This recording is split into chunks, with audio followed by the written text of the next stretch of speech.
How did you decide the branch of service you were going into? Did you volunteer? Were you drafted? Well, I went to the draft board, of course. Had a choice of the Army or the Navy. I was not a swimmer, so I said, the Navy's out. I took the Army. How old were you when you enlisted? Well, I received a draft notice. It was this January.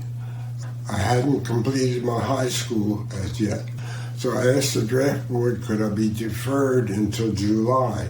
I could graduate in June from Abington High School, which they gave me that deferment. I graduated in June of 1945. July of 1945, I was at the draft board. Where did they send you for your basic training? I went to Fort Warren, Wyoming. Wow. That's where we had our basic training. That was not close to home. No way. And what did they train you to do? How did they decide? Usually basic training, but then they figured we were quartermasters. I don't know why. Most of the blacks were in the quartermasters at that time. Quartermasters were service and supplies. So whatever the Army needed, quartermasters supplied it. We were trained in an outfit called Fumigation and bath. And you figure what the Army needs with that. But it proved quite helpful, especially, when fellows come back from the front lines. After the basic training, we went on to have a furlough to come home. And it so happened it was in November, and our rival team from high school, Abington High School, and also Cheltenham High School. We always had a rival football game, around the Thanksgiving time. So fortunately, I was home for that. In so doing, they gave us a little furlough. We went back to see a young lady I was dating at the particular time. She said she would wait for me. Did she? She sure did. Yeah. How wonderful. Yes, nice experience. Now that it's all over, and I'm here to tell you folks just how blessed I am and was to be in the United States Army, supporting our troops, our country, and then to be here sitting with you, being interviewed, is quite an honor. Thank you. Well, we're honored that you are here to tell us the story, too. So, where were you assigned? From my basic training, we were assigned to a group called 863rd Quartermasters, Fumigation and Bath. That's quite a title. Boarded a ship that was to send us overseas. It was a converted steamer, nothing fancy. One incident while we were out there, our engines on the ship we were on, it was an old freighter that had been converted to carry troops back and forth. The engines stopped. We figured this old ship, and we out here in the middle of the ocean.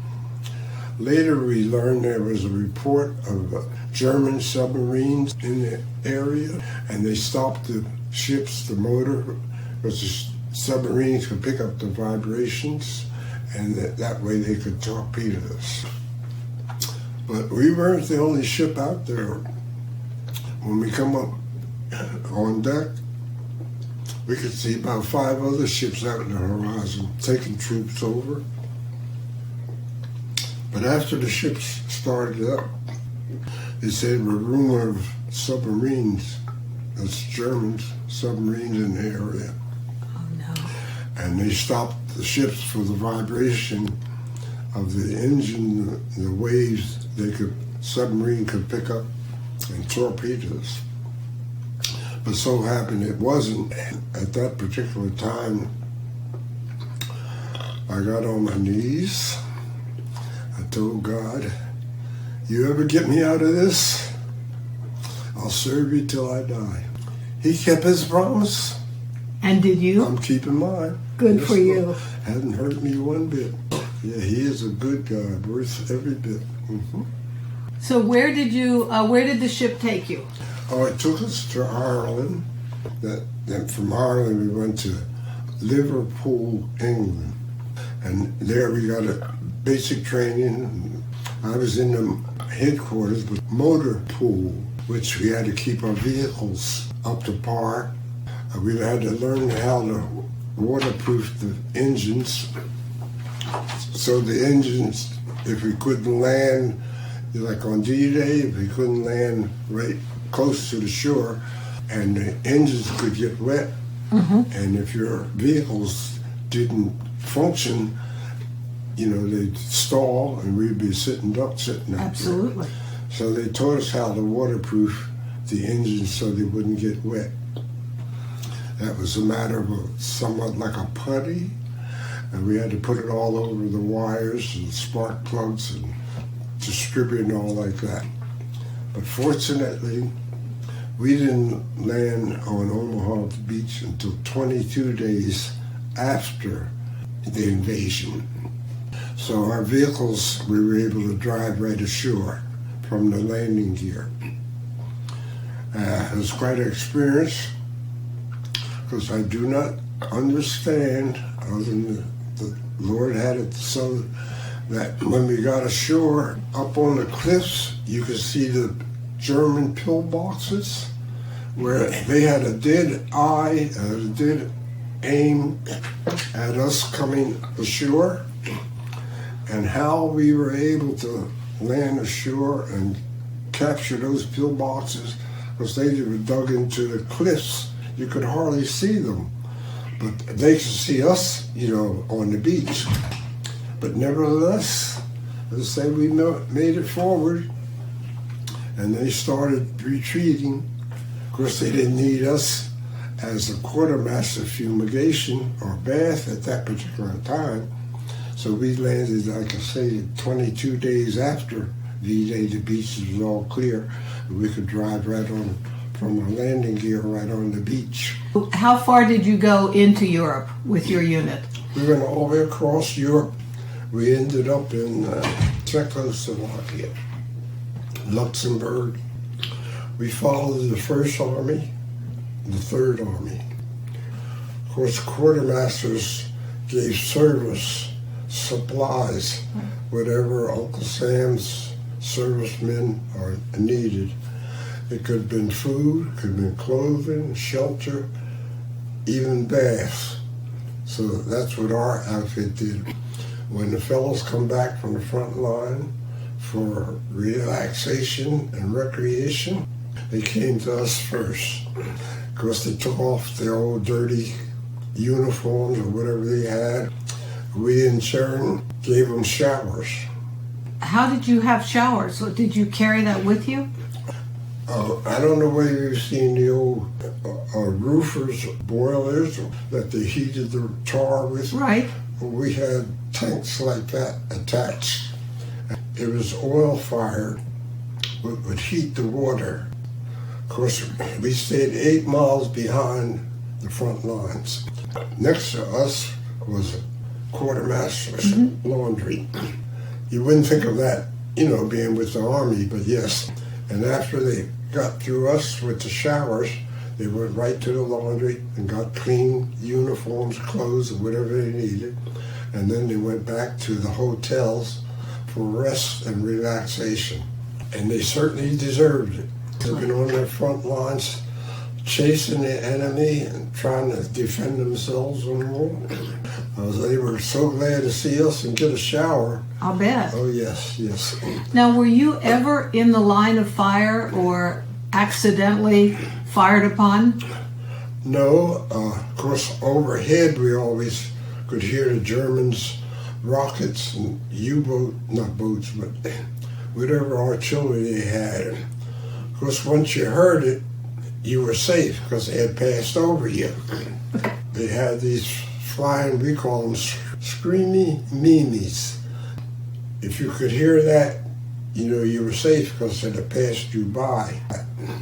There were a few that cut off before they got to us, And fortunately, they didn't land in our area. Okay. But they did bomb the towns. Were you involved in the Battle of the Bulge? Only during the time when the Battle of the Bulge, Hitler, the Germans sort of tried to push through. Yeah, Uncle Sam needed every strength he could muster to hold them back. We had rifles.